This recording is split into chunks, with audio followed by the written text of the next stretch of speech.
production of silk sarees is affected by weather. ഓരോ പട്ട് സാരിയും ഉൽപ്പാദിപ്പിക്കുമ്പോൾ കാലാവസ്ഥ വളരെയധികം അതിനെ ഇൻഫ്ലുവൻസ് ചെയ്യാറുണ്ട്.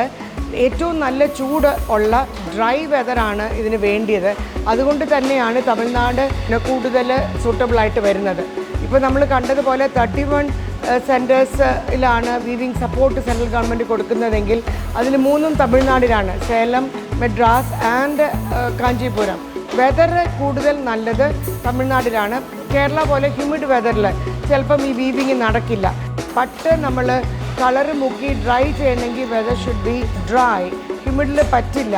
അതേമാതിരി സാരി നെയ്യണമെങ്കിൽ weather should not be humid, it should be dry. Sari അറുക്കണമെങ്കിൽ it should be a sunny day. If it is a rainy day even in Tamil Nadu അറുക്കാൻ പറ്റില്ല. മഴ പെയ്ത് ഒരാഴ്ച താഴത്തെ കുഴിയിൽ ഒക്കെ വെള്ളം കിടക്കുന്നുണ്ട്. സാരി പണ്ട് കുഴിയിലായിരുന്നു, ആ വെള്ളം വറ്റാതെ ഇവർക്ക് സാരി കട്ട് ചെയ്യാൻ പറ്റില്ല.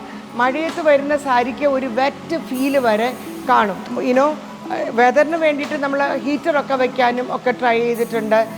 സോ വെതറും മനുഷ്യൻ്റെ ജീവ സാഹചര്യങ്ങളും ഒരുപാട് ഇൻഫ്ലുവൻസ് ചെയ്യുന്നതാണ് സിൽക്ക് പ്രൊഡക്ഷൻ.